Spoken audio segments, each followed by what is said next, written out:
From SF Land, this is Dorking Out, a podcast for people who love to dork out about movies, TV, and everything pop culture. Welcome to episode 146 of Dorking Out. My name is Sonia Mansfield, and joining me is my podcasting sister from another mister and the co-host of Dorking Out, Margo D.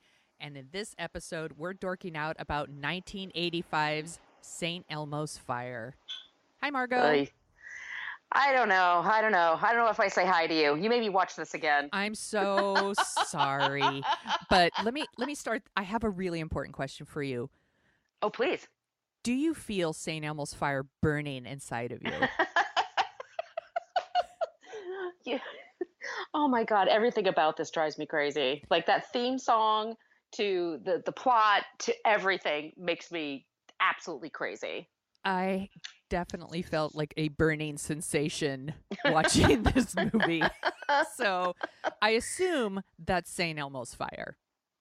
For those of you who don't know what St. Elmo's Fire is, and you're fucking lucky, it is directed by Joel Schumacher, and it stars Rob Lowe and Judd Nelson, Sheedy, Andrew McCarthy, Emilio Estevez, Mare Winningham, and Andie McDowell. And it was kind of like, I guess, the first movie to fall under like Brat Pack, right? Because like the big New York Magazine article came out like a couple weeks before that called them the Brat Pack. Yeah, that's exactly right. So the Breakfast Club came out, it was in 1985, and the Breakfast Club came out that spring. And then the New York Magazine article called them the Brat Pack. And apparently they hated that moniker. It really annoyed them. But when you read the article, which is available pretty much anywhere, you can Google it, they come across like such smug douchebags. Oh, for sure. The article is mainly Emilio Estevez, Judd Nelson, and I think Rob Lowe's in some of it, if I remember correctly. I read it like yesterday to refresh my memory. But Emilio Estevez was like the leader, which kind of cracked me up. I was like, Emilio Estevez is like the leader of the Brat Pack? So weird. And then there was like other people in it. So it was like Tom Cruise was in it and Sean Penn. And then like there were these outliers like Nicolas Cage and Timothy Hutton. Apparently. Yeah. So, but those guys aren't in this movie because they made smart choices. Did you see St. Elmo's Fire in the movie theater? I remember seeing it in the movie theater. So Breakfast Club came out that spring. It was a big hit. And then this movie comes out in the summer. And I can't believe they released this in the summer. It doesn't feel like a summer movie. No, it feels like a fall movie. Yeah. But okay, I'll tell you this. I remember it clearly. I don't remember the theater, but it was in New Jersey. And I went with a group of friends. And when at first shot with all of them walking across the Georgetown campus, all these actors, the audience lost their goddamn minds. They were in. Hook, line, and sinker. They were going to be fans. Yeah. I saw this movie in the theater too. I would have been 14 when I saw this, and I remember my best friend at the time's older sister took us to see it at the theater because I think it's rated R, so I don't think we could have got in without her. Your mom didn't take you? No, strangely, my mom did not take me to this one. I saw it with my buddy, and I, like everyone, like I super love the Breakfast Club and was like, yeah, of course I'm going to see St. Elmo's Fire.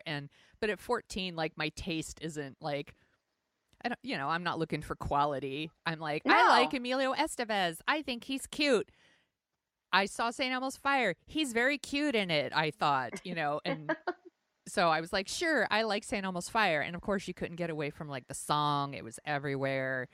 And I don't think I had the poster or anything like that, but I remember seeing the movie and thinking like, yeah, that was a thing to watch, right? As your friend Aaron would say. It was, I liked it enough. I didn't like love it like the Breakfast Club, but I liked it because it was like made for teenagers. And rewatching it for this podcast, I'm like, oh, this movie's a huge piece of shit.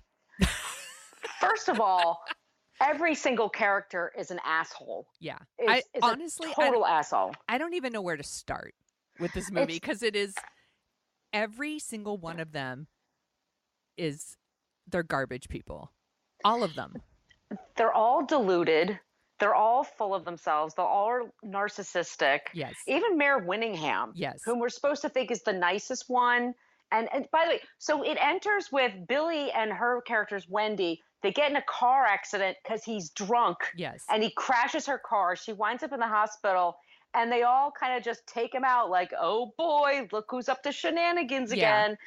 And he's supposedly he's married and has a kid, Yes. but you can't tie him down with responsibility. And he's Rob Lowe, so he's super handsome. We're supposed to be like, oh, that Billy. Yeah. He wrecks her new car.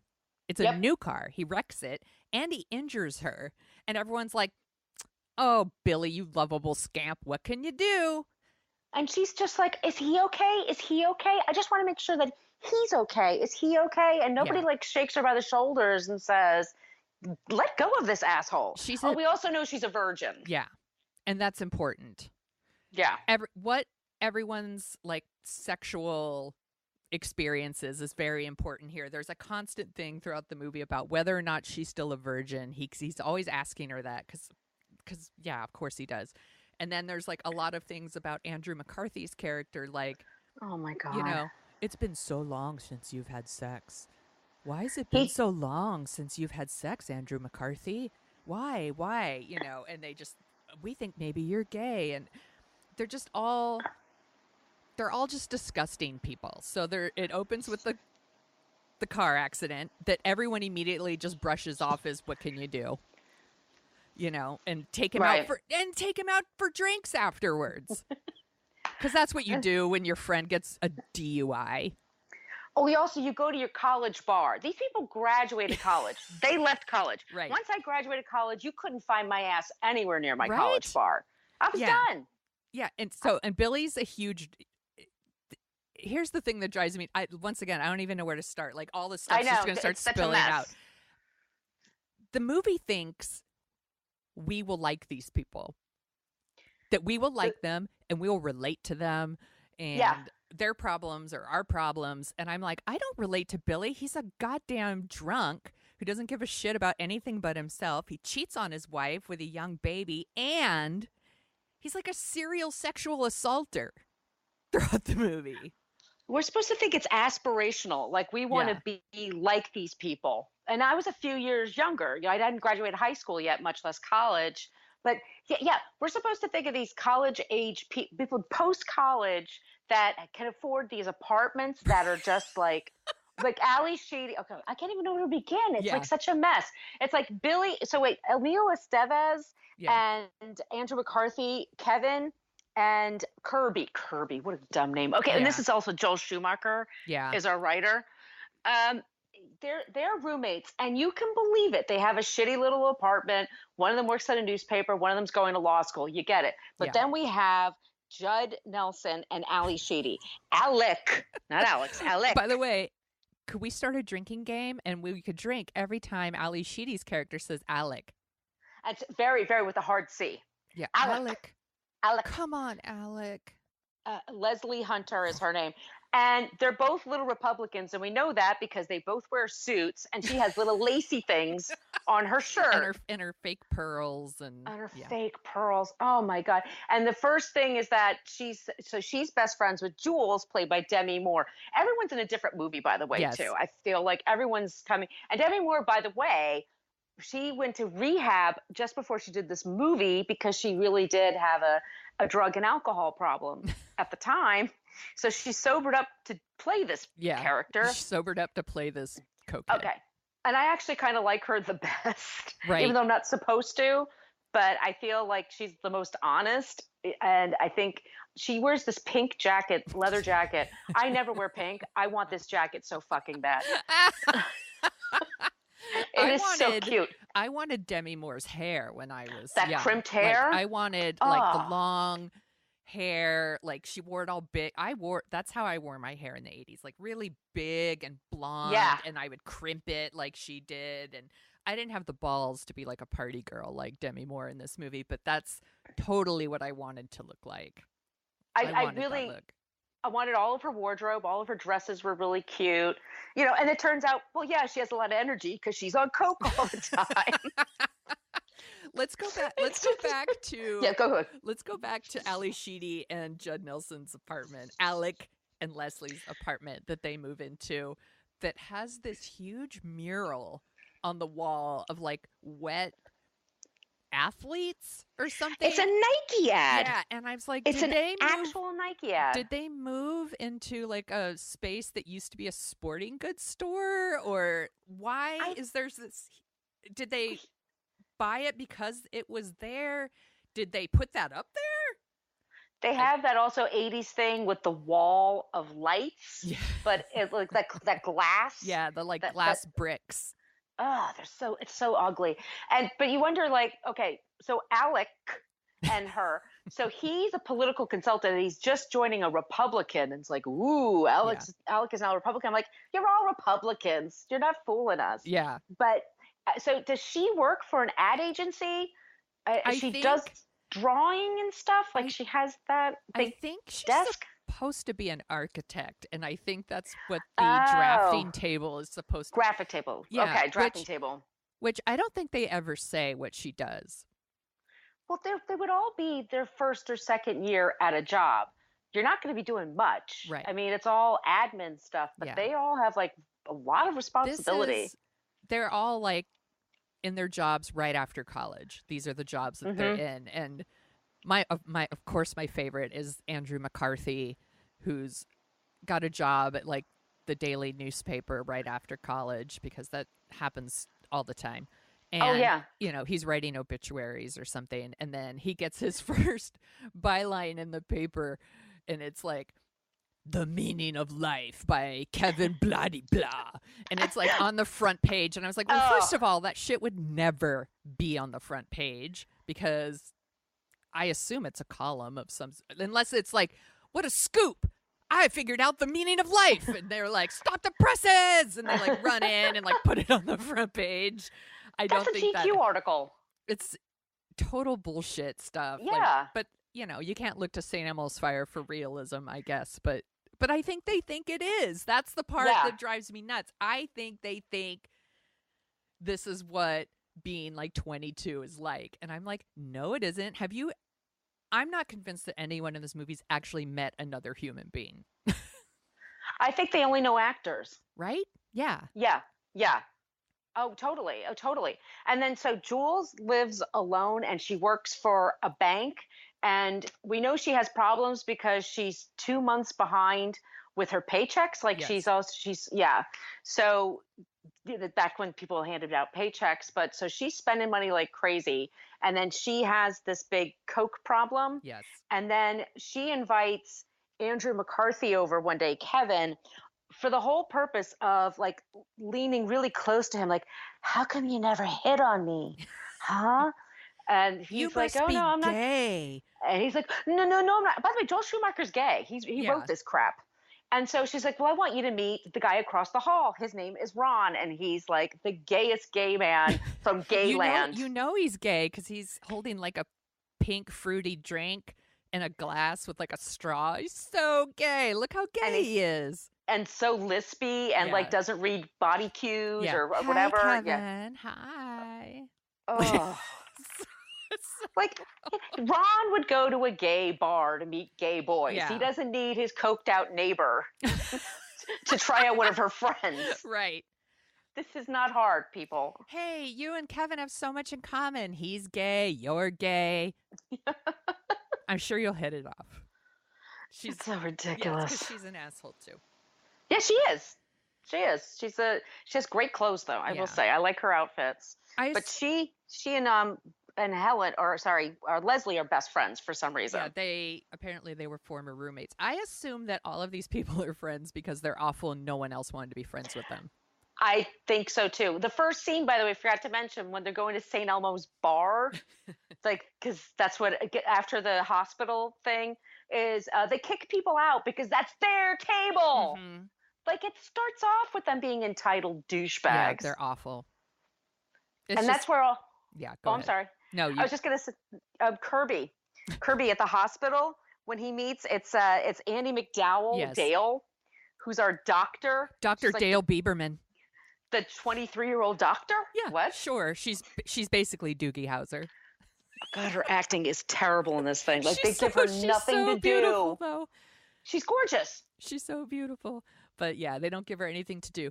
I have a lot of thoughts and feelings about this storyline rewatching. Yeah, it. we'll get to that. I'm sure you do too. Yeah. Yeah. But he sees her at the hospital and he's like instantly like in love with her again because they had one date like 4 years ago. And she didn't remember him. Yeah, she doesn't even remember him. And she's like a foot taller. Everything. Yeah, she's a foot taller. She totally is. Taller than them, and she doesn't care. And so oh God. So then, where do we even start with this? It was such a freaking mess. Yeah. So Rob Lowe keeps getting jobs from his friends. Yes. And screwing it up. And so at one point, Alec gives him a job, and they're like, oh, it's for a Korean gangster. What the fuck? The racial politics here also. Like, what? And so of course Billy, the gangster, comes home, and then Billy's like in a hot tub with a girl having sex with her. He's like, Kim, you weren't supposed to be here for a couple more days. Already your heart. How did Alec get him a job with a Korean gangster? What kind of senator is he working for? What is going on?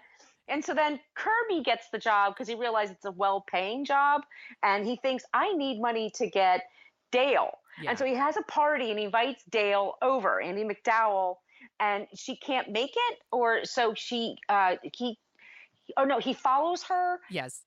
He follows her to another party, and then he kind of just shows up on her. Yeah. And like she's like, Kirby, like a psycho. He's stalking her. And she's like, Kirby, what's going on? There's another drinking game there, by the way. What drink every time she says Kirby.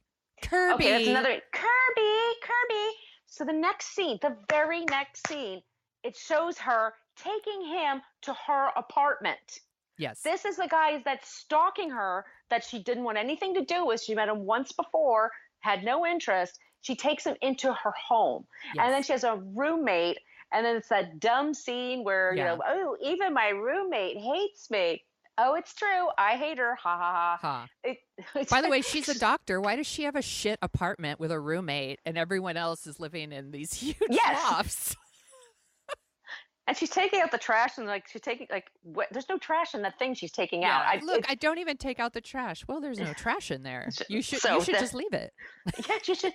So then she basically he's like, well, why won't you pick me? Why won't you pick me? And he goes, you need money. Okay, I'm gonna get some money. And so that's his whole thing. So he works for the Korean gangster, and then invites her to a thing. She can't go to it. So he invites her to have a meal. She can't show up. Or she shows up, but then she immediately gets a call. Yep, and she leaves him. Yeah, which she totally just had them. She's like, call me at the restaurant and say that I have an emergency. Yeah. It's not said in the movie that that's what happened, but in my mind, that's what happened. This is Kirby's whole line. So it's his whole story, his character arc. So then he keeps pursuing her. And then at one point she goes on vacation with her boyfriend because she's a person with her own life. Yeah. With a man, with a grown man, by the way. With a grown man, very cute man, by the way. Yeah. But he goes to her apartment and he's he's like, where are you, Dale? Screaming. And her roommate opens the window and says she's on a trip with her boyfriend. And he basically says, you tell me where she is, or I'm going to kill you. Yeah. Like he's going to beat the shit out of you. You don't tell me. And that's a laugh. That's played for laughs. Yeah, we're supposed to think it's hilarious. It's so funny. He threatened her life. He drives overnight, I guess, up into the mountains, into the snow. In Wendy's brand new car. In Wendy's brand new car. Again. He gets stuck in a snow path right for the house that she's staying with her boyfriend. And her boyfriend, they're clearly having sex, by the way, and they open the door and he's there. And then she and her boyfriend are like, she's like, you got to come in. He'll freeze to death. Don't leave him out there. So they let him come in. They take care of him. And then the very next day, she says the dumbest thing, like, I guess I'm always going to wonder what it was like if I would have been with you. I mean, what? Actually, the dumbest thing happens right before that, where her boyfriend goes, let me go get the camera so I could take a picture of you two. I assume for evidence, right? Because he's a fucking stalker. Yes. You're going to leave him alone with her? Yeah, so He's a he leaves to stalker. get a camera, and then she's like, you seem like a nice person. She's so nice to her stalker. She must know that he's going to Oh, kill her someday. And she's like, please don't kill me. I think you're super nice. You know, I will always wonder if maybe, I made a mistake or whatever. And then right. It's something like that. yeah, and then he like grabs her and like dips her and kisses her, and she kisses him back. And then there's this like she's like, Yeah. like, Yeah. and I'm like, no, now you're just rewarding this like shit behavior. It's so toxic. And then he drives off and he like put fist pumps in the air. That's Yeah. his whole character arc. Yeah. That's and the whole I was in stalked the the audience shit out going, of that girl. Yeah. I may have a chance one day she'll be next to me again. I may follow her on her next vacation. Yeah. Let's all go to Cabo next time. Yeah. I'm going to get hurt on purpose at her hospital. So she has to treat me. There you go. Got it's it. Crazy. Nailed it. It's a batshit story. It's so infuriating. And I remember in the movie theater, people thought it was hilarious. They thought it was so great. Yeah, everybody was along with it. Do you see there's one person, there's an African-American woman Yes. who's a sex worker? Yes. That's the one person of color in this whole movie besides the Korean gangster is the black hooker Heart of Gold. Who flirts with Kevin, but she thought he was gay. Right. Like this whole recurring thing is Kevin, he doesn't flirt with other women. There's something that must mean he's gay. We got to figure Kevin out. Yes. But it turns out Kevin's in love with Leslie, who's living with a douchebag. Living with Alec. I do want to go back to the hooker with the Heart of Gold. Yes. I did love the scene where like Kevin, of course, is walking around with like a brown bag of liquor, like drinking it or whatever. And how come, what do you think the meaning of life is to the hooker? And she's like, for $50, I'll show you the meaning of life or whatever. And then she goes to take a sip of the whiskey or whatever it is he's drinking. And I love this part. She wipes off the bottle first with her hand. And I was like, that chick is super smart because he's fucking gross. They're all gross. You don't know where any of these gross assholes have been. Even a hooker's like, I don't want your nasty ass germs. I'm surprised she didn't get out like hand sanitizer. Like, yeah. So he's in love with Leslie because, of course, he is. But everyone thinks he's in love with Alec, because they all think he's gay. So they really think like that's what the love connection is. Oh, and Alec, what a great guy. He's sleeping around constantly on her, and he keeps asking her to marry him. Yeah, because that'll make him faithful. Yeah, well, and she's reasonably saying, now we're kind of young. Let's wait a couple of years. Yeah. Let's see if living together works out first. So he buys her lingerie. Remember we talked about lingerie before. Yeah. 80s lingerie. He bought a gift for himself. Exactly. A red little ugly teddy. Yeah. And he buys it for her, and Kevin is over. They're having a meal together. It's so rude. I wrote this down too. It's so fucking rude. So she immediately, she's like, oh, Alec, I don't know. So she grabs it, goes into the bedroom, puts it on, then puts his pajamas over it. Yes. Then she calls Alec in. And then Alec is telling him, by the way, oh, I was stooping the sales girl for this nightie like 20 minutes ago or whatever. Yes. Yeah. He's like, I couldn't help it. I can't. She's got to marry me or else I won't be able to stop cheating. This makes no sense. No, and he's so he's a huge asshole. He's an asshole.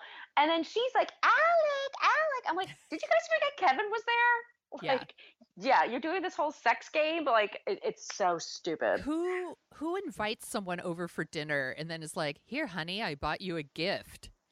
And like, it's a nightie. And it's a nightie. Go put it on. It's like, you have a friend over for dinner. If I did that to you, Margo, you could totally throw a drink in my face. That's bullshit. I would totally. Yeah. Or I'll throw it into the fireplace or something like that. I'll do something dramatic I've always wanted to do that I've seen in the movies. Yeah. But yeah, I was just like, these people are fucking assholes. You have a friend over. Yeah. It's awful. And then speaking of like train wreck dinners, Wendy, sweet, virginal, naive doormat Wendy invites Billy, the fucking train wreck, to her family dinner. And of course, it's like totally awful. And he like gets up on the roof and he's I miss school and blah, blah, and she's like asking her dad for money, but basically she's going to give it to Billy. And then there's this whole thing about, I think I should get my own apartment. That's what she keeps saying to her dad over and over. And I was like, why do you need your dad's permission? Get a fucking apartment. Well, also, she's a social worker. And the whole thing about the social workers they have for her, it's so disgusting. They have a woman in front of her with five kids, about the same exact age, by the way. Yeah. But 5 kids. And she's like, oh, just give me the goddamn money. So she's meant to look like a dumb, bleeding heart, whatever. Yes. Right? Like she's the sucker in everything in life, including her job. She's not really helping anyone. But if you're a social worker, you're not going to make that much money. Right. So she shouldn't be saying, Daddy, I need an apartment, unless she wants her dad to pay for it. Yes. She should be like, I'm moving out and I have 2 roommates and that's how I'm going to live. Yes. And right? She's awful. She's awful too. We're supposed to think she's the nicest because she's the social worker. She does want to help people, but she also is very dependent on her family's money, and her dad is constantly like buying her new cars that her friends wreck over and over. At one point, he gives her a car with the idea that she will be engaged to one of the employees that he wants to set her up with. Yep. And she accepts the car and is like, well, I'm thinking about it.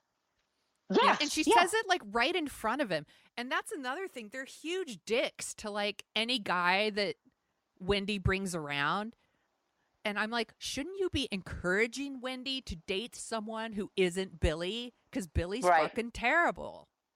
Nobody wants to admit that Billy's a lost case. Yeah. They don't want to admit that Billy needs rehab. Not a lost case, but he needs rehab. He needs some.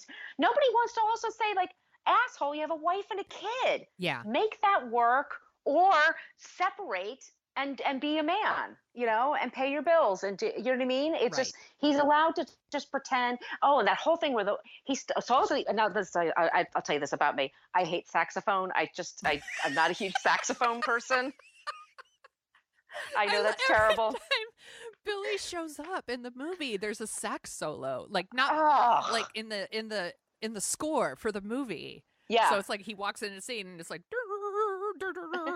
like a lot of 80s movies do that. Yeah, it's like it's gratuitous David Sanborn, all of like Lethal Weapon movies. That's all that's on there.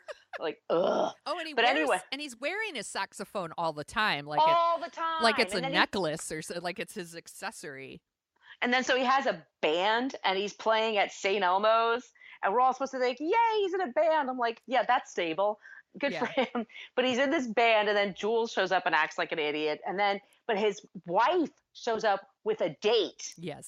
And then sits in the front and like makes out with her date. So then he beats up the guy, and it goes out into the street, and then they start making out. He and the wife get back together and start making out again. And we're all supposed to laugh like, oh, those crazy kids. Like, take that child away from them. Yeah. Also, he is sleeping with everyone in D.C.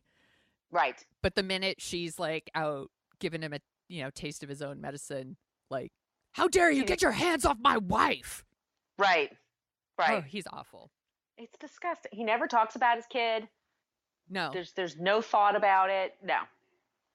It's awful. And there's something else in that bar that night, in that one that drove me. Oh, it was that's the night that Wendy shows up with Howie or whatever, and everyone's super rude to Howie, and that annoyed me because they're all garbage people. They can't be nice to anyone. Like Jules even calls him ugly. It's awful. They're awful people. And honestly, would you go to St. Elmo's bar? Would you have gone? No. Ever? No. Honestly, I would have walked in and saw that. I would have walked in and saw that a live band was playing and turned around and walked right back out. Especially if it's a lead with a saxophone, I would have been out the door.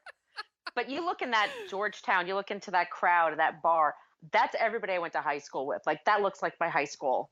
And I would have been turned around and just left. Yeah. Because I just know what these assholes are going to say. Everyone's going to get drunk and loud and pretend they're awesome. And it's just depressing. Yeah. Oh, Billy, by the way, goes back to school.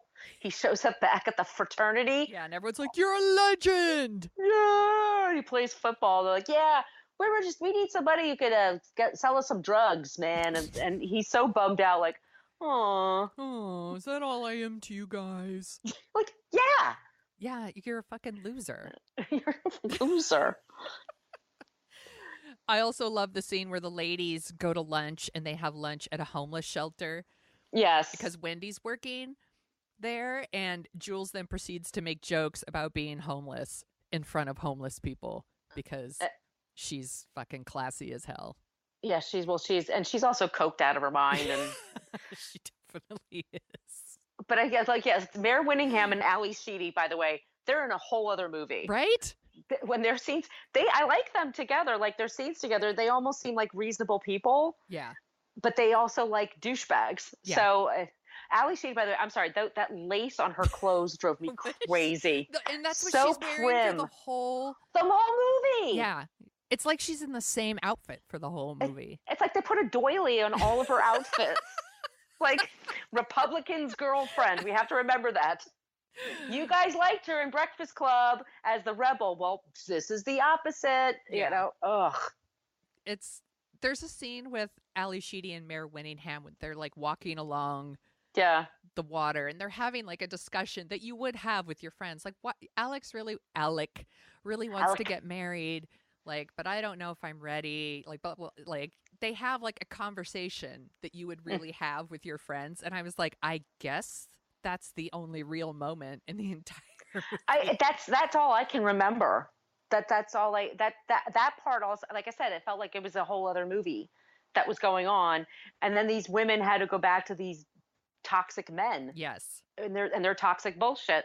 So, oh my God. So there's a party, and then somebody tells Alec, how does Alec find out? No, so Alec, go ahead. Alec announces at the party that Leslie is going to marry him.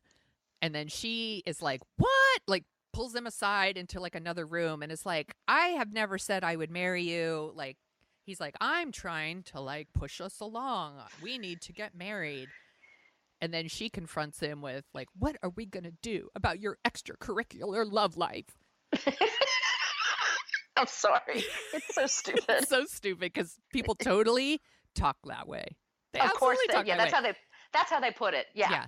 And then he's like, oh, what did Kevin tell you? And then runs out there. First and he says, what extracurricular love? Yeah. Like, it's super lame. And then he goes, I gotta talk to Kevin. And then he slaps Kevin, like punches Kevin. Yeah. And Kevin hits the floor and is going, what? And then she's like, Kevin didn't tell me anything. It was just a hunch. It was a hunch. Excuse me. It was a hunch. And then immediately goes, you're moving out. Yeah, get out of my place. It's like, fuck you. You move. You're the cheater. Yeah, fucking asshole. He's such an asshole. Ugh. And he's then the worst. She goes home with Kevin, and it's revealed that Kevin is in love with her because he's a stalker too. He has a bunch of pictures of her. All the men in this movie are so terrible. He's got like a whole hangs around them tin just because he wants to be with her. He doesn't care about anybody else. Yeah, he's got a whole tin of like photos of her that he just leaves lying around.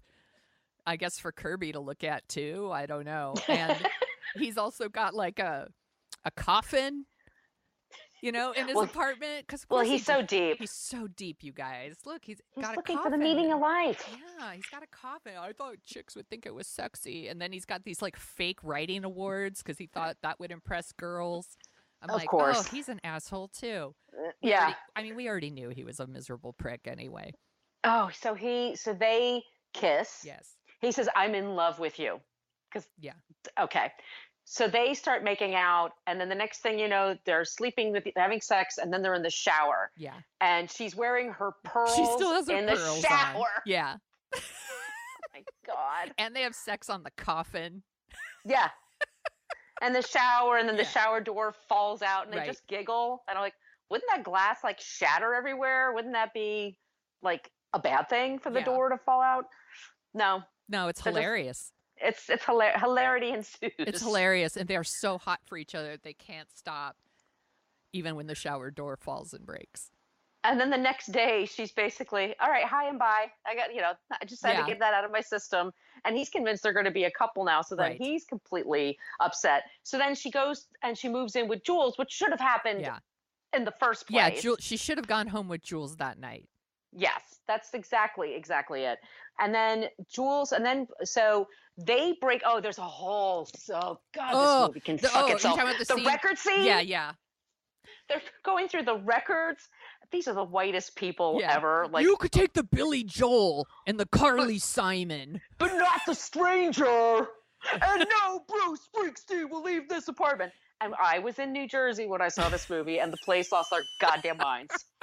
They were Team Alec because he was for Bruce. She shows up to get her stuff, and she's like, I purposely came here during work hours because I didn't think you would be here. And he's there. And of course, he's holding a football, because why isn't he holding a football? He's holding a football so that he can throw it and show us how angry he is. He's so angry, you guys. Look how he threw that football. So mad. He's a huge dick to her when she shows up. You can't take this, you can't take that, and how are things with your lover, Kevin? He's a huge asshole. And then she's like, fuck you, and she leaves, and he's like, God, I just wish I could get her back. It's insane. Like, dude, try saying you're sorry. Why don't you start with that instead of like, God, I pulled her hair and she left. She still doesn't like me. I would have almost respected him if he had said something along the lines of, it meant nothing to me, or something like that. He doesn't even acknowledge what he did was wrong. No. It's her fault for not marrying him. It's so, God, this thing is so fucking toxic. It's so shitty.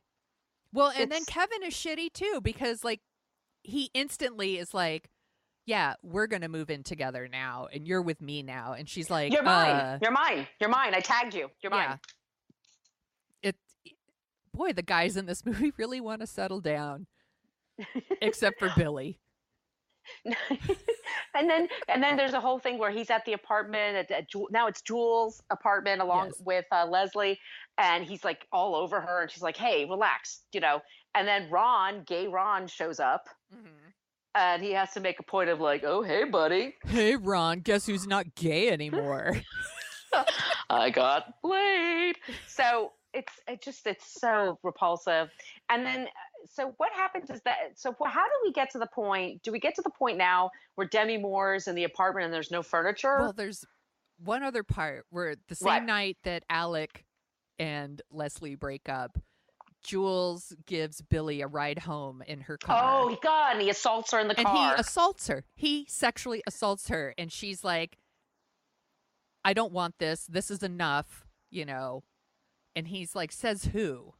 And it's like, says me, asshole, and like he takes her keys and like shoves them down his pants, and like, she has to push him out of the car and like get the keys out, and he still is like, get back in the car and assume the missionary position and blah blah blah. And she's saying like, I need you to be my friend right now, and he still is like, let's do it. He's a huge asshole to her. He sexually assaults her in front of the house he lives in. And the baby mama, the wife is standing there with the baby, like, can see all of it because he's fucking rad. He's so rad. And all the neighbors, everybody can hear it. Everybody can see this. He's drunk out of his mind, and he's like sexually assaulting this woman. You break my heart. Yeah. But you break everybody's heart. I'm like, oh, that'll tell him. Yeah. Ugh. Kick him in the balls. Yeah. It just boggles my mind, because then there's like a whole let's just move on to the next part where now Jules is locked in her apartment. Okay, let's set the scene. Oh, the big, I love in her apartment, by the way, there's a huge Billy Idol portrait. With the like neon earring of like an ankh or something, and like random neon on the Billy Idol, because gay Ron is her decorator. Oh, right. Okay. Because he's a stereotype. He's gay, and he's also an interior decorator. And I'm sure he was drinking his pink fruity drink the whole time he was decorating her apartment. And lisping and listening to Madonna and talking about Judy Garland. Yeah, I mean, he was a total stereotype. So we're in her apartment. I guess Leslie isn't there anymore. Or all the furniture's gone. She locks herself in there. She turns out she was fired. Oh, the whole thing also is that she has a stepmother that she calls her step monster, that's dying, and that's a dumb little subplot that really doesn't go anywhere. And she's gonna have to pay for the funeral, and that's what she's obsessed. One of the things she's obsessed with. And then, so she turns out she was, and she's having an affair with her boss. Sorry, we forgot to mention that. She's also sleeping with her boss. And then she's so behind on her bills and she's so advanced out on her salary that she gets fired. And I'm sure she's doing a terrible job at whatever she was doing at the bank because she's a mess. Yeah. But now she's in her apartment and she's locked up. But there's one window that's open to make it really cold because she's going to freeze herself to death. It is the most cinematic way to kill yourself because the drapes are gently blowing in the wind, and I'm like, do you know how slow and painful that kind of death would be? Like to freeze yourself in your apartment? Like I don't get it. So she locks You're it out. You're gonna freeze to death. I think that's the idea. So Kevin and Alec and Kirby all go up the back way. Right, and they're going up the what's the word I'm thinking of? But the fire escape. Thank you, the fire escape. Yeah. And somebody got a blowtorch, and they're like lighting up the blowtorch for no apparent reason. But all of a sudden, Alec grabs Kevin and almost throws him to his death. He almost murdered him. Isn't that hilarious? It's fucking real. And then he has to be reminded. Actually, there's somebody trying to commit suicide in the other room. We might want to pay attention to that. And then Billy shows up and he goes upstairs and he gets the fire extinguisher. He's going to bust through the door. And at that moment, Jules finally decides, that guy that tried to rape me a couple of days ago, I'll let him in. Yeah. So she opens up the door. He's going to say some things that are going to make me feel better. He's so wise. I have to hear what he has to say. What does my attempted date rapist think? What is his feedback on my situation? The person with the messier life than yours. Yeah. I also love that. So Kirby's like handing the blowtorch to Kevin or whatever, and he's like, "Blowtorch anyone?" Or something like that in this like really jokey. And I'm like, dude, your friend's inside the apartment trying to kill herself, and your other friend almost threw your other friend off the fire escape. You almost witnessed a murder. And a suicide. And a suicide, and you're like, "Blowtorch anybody?" These are not humans. They don't care about each other. They don't really give a shit about each other. No, they really don't. And so Rob Lowe, is being very wise, and puts some blankets on her and explains what St. Elmo's fire means, and that's what she's going through. And there's a creepy clown head in the room too. By the way, that's right. The whole time I'm like, what the fuck? What and is that like part of? Was that a hairspray can that he's lighting? I guess so. She threw everything else out except those two things. Yeah. The She's clown head. It was really windy in there, Margo. She's got to keep her hair in place while she's dying. Look, if I'm going to die, I'm going to look beautiful. And so he saves her. Mm-hmm. And then at the very, very, very end, Billy is going to go to L.A. to start a music career because that's what an unstable person should do. Yes. When he has other responsibilities. I do love in the scene where they're laughing, everything's going to be okay. And then like Leslie's like, I'm making coffee. And like, oh, the gang's all back together again. But there's also a part where Demi Moore blurts out, "Why does my father hate me so much?" Which is like a I never learned to read moment. And then she says, I never thought I'd be so tired at 22. And I'm like, sister, wait till you're 42. Like, bitch, please. Bitch, please. You don't even know tired. You haven't, yes. Yeah. And at the end, there's some kind of growth because Leslie's not going to go with Kevin or Alec. She's going to like be on her own for a little while. Yeah, the movie chickens out on dealing with the love triangle at all. Completely pusses out. Yeah. And then because they're going to be friends. She's like, but I would love for all of us to be friends. And they're like, well, okay. Like, that booga booga booga. It's so awful. That chant. It's so awful. And so he's going off, and then they were going to go to the bar, but they see it's all crowded, and they're like, maybe we do brunch sometimes. And this is supposed to be their personal growth. They've grown. Look how they've changed. They're no longer going to get together and have dinner. They're going to have brunch. Yes. Big changes. Also, Wendy finally does move into her own apartment, and she invites Billy over right before he leaves. Remember this? Oh, right, and he has sex with her. Yeah, he's like, "May I ask you for one more thing, a going away present?" Her virginity, basically. And then they fuck. And it's so gross. And Wendy deserves more than a pity fuck from Billy. That's disgusting. It's disgusting. And also she's like Mare Winningham. It's like she was pregnant with like her third kid. Right? They always made her look like she's kind of chubby. I'm like, she looks pregnant to me. Yeah. She's pregnant. Yeah. Playing a virgin when she's like pregnant with her second child. That is acting, my friends. She's acting her ass off in this movie. Well, she is a good actor. I like Mare Winningham normally, and I normally she's one of the better things. Like she's great in Turner and Hooch. Yes. She's great but like in this case, it's just like her character is such a wimp. It's so weird that she's even in this movie. What is she doing? Like, she's not one of these people. No, no. They couldn't get Molly Ringwald? Come on. She's not a brat packer. No, but she had some movies under her belt. I think she had like TV movies or something. So I think she brought some gravitas to it because she's one of the better actors. Yeah. Martin Balsam, what's he doing in this thing? Right. I love him. What's he doing? It's everyone in this movie's shitty and awful. Who do you think is the worst person in this movie? Ooh, Alec, maybe? Yeah. I think he really truly doesn't have any empathy. That's true. He's basically a sociopath. Yeah. Him and Billy. Billy, like the serial date rapist and deadbeat dad. Yeah. Yeah. He's got it all, ladies. And you know, Kevin. The line to date him starts on the left.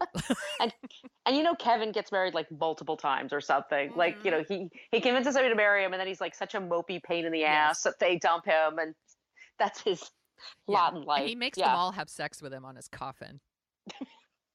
And his pickup line is, you know, what do you think is the meaning of life? You know, he's like carrying around that byline, and he's like 40, 50 years old, and he's still like, I had a byline in the paper once. This movie's so fucking stupid. So bad. Did you watch the music video at all for St. Elmo's Of course. Fire? Yeah. Did you rewatch it before this? No, I haven't seen it in a while. I have to tell you, that song drives me crazy. Yeah, like, it's a terrible song. It's terrible. I've always hated it. And he didn't like John Carr, is that his name?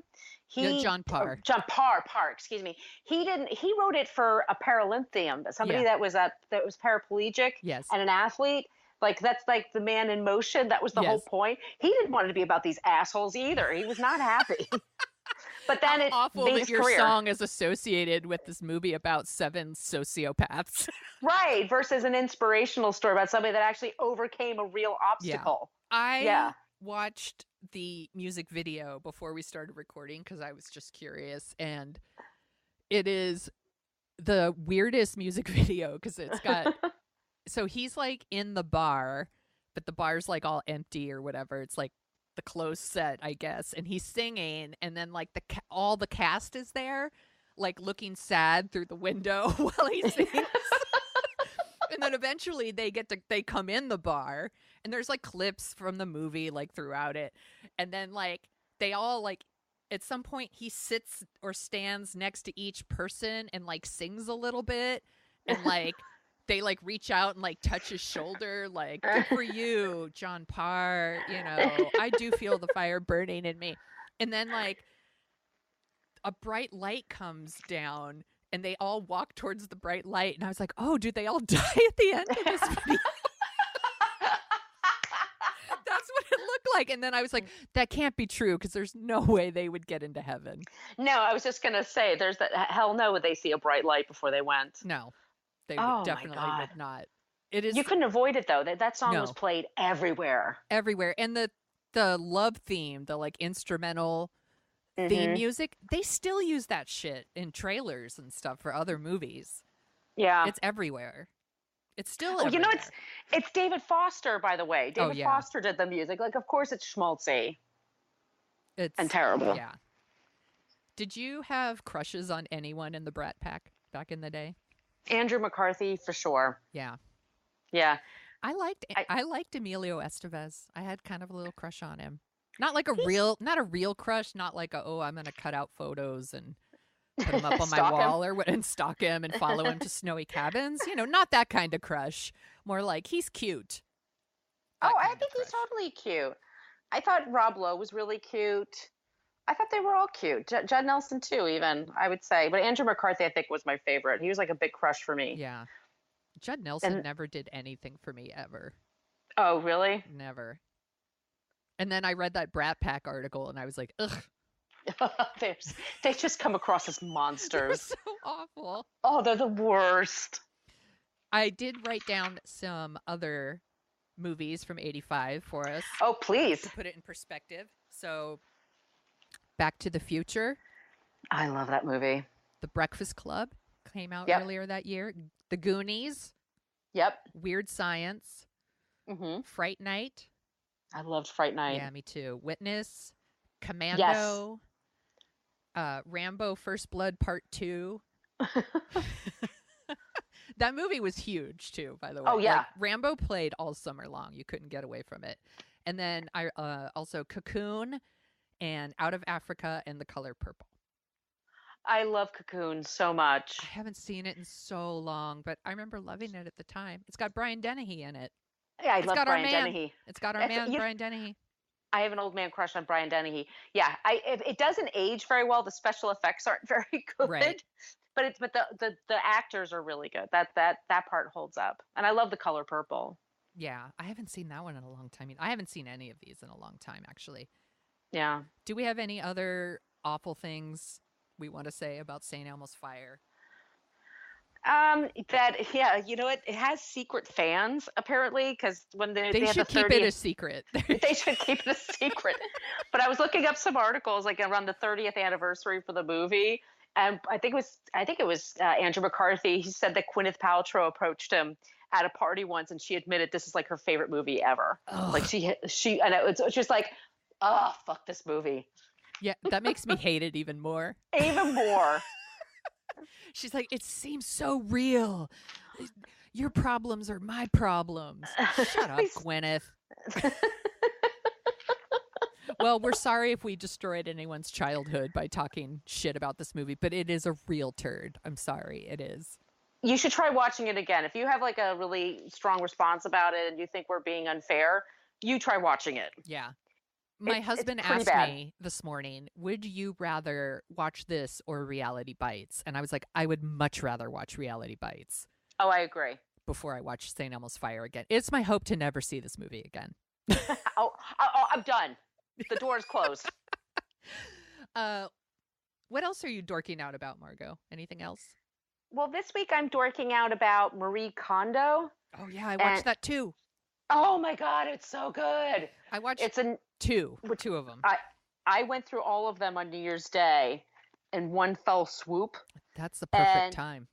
Oh, it's the greatest. So the show is called Tidying Up with Marie Kondo, and it's a half-hour Netflix show. There's 8 episodes, and she goes to different people's homes, and she helps them tidy up. And it's all kinds of races, and there's a couple of gay couples, and there's a woman who's a widow who made me cry my eyes out. That's the one I can't watch yet. I know it's going to make me sob. It's hard. It's but it's good. Like she just helps people, and I like her because like tidying up is different than dealing with hoarders or just like doing a makeover. You know what I mean? Where you're just throwing out somebody all of their things and then just putting in brand new furniture.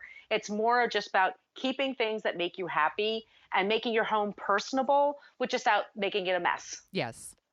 And I can respect that. And I think, yeah. Did you ever read the book? I have it right next to me. I do have the book, and I have the pages flagged and notes in the corners because every once in a while I do what she says. And her big thing is that you don't go about room by room. You go by category.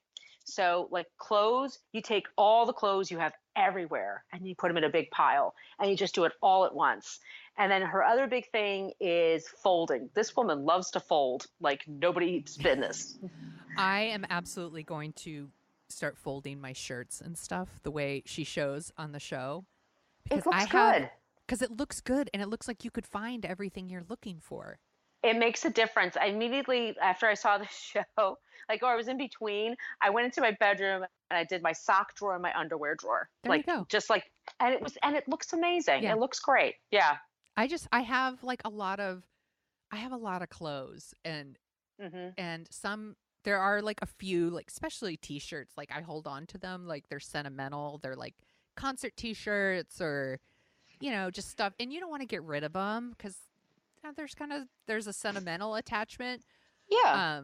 So I think like that would really help me organize. But I always have like a huge pile of clothes that I'm donating. I'm like, right. When I buy new stuff, I tend to take old things out and throw them aside. Like that's good though. I try anyway. I'm trying. Yeah. But it was very inspiring, and that's what we've been dorking out about too. We watched it. My husband's read the book. I have not read the book, but we've been watching the show too, and it's very inspiring to go. It makes me want to empty my closet. Did you see the one? Maybe you haven't, but what she does is that when you're giving something away, so you go through your clothing pile, and you have, like, for this one woman, she had this sweatshirt that she always wore when she was nursing. And like, her youngest is 26 now. So she's like, you probably don't need this anymore. She goes, you're right. She goes, so thank the shirt for being there when you need it. And she says, oh, thank you for being cozy and really easy to wear, blah, blah, blah.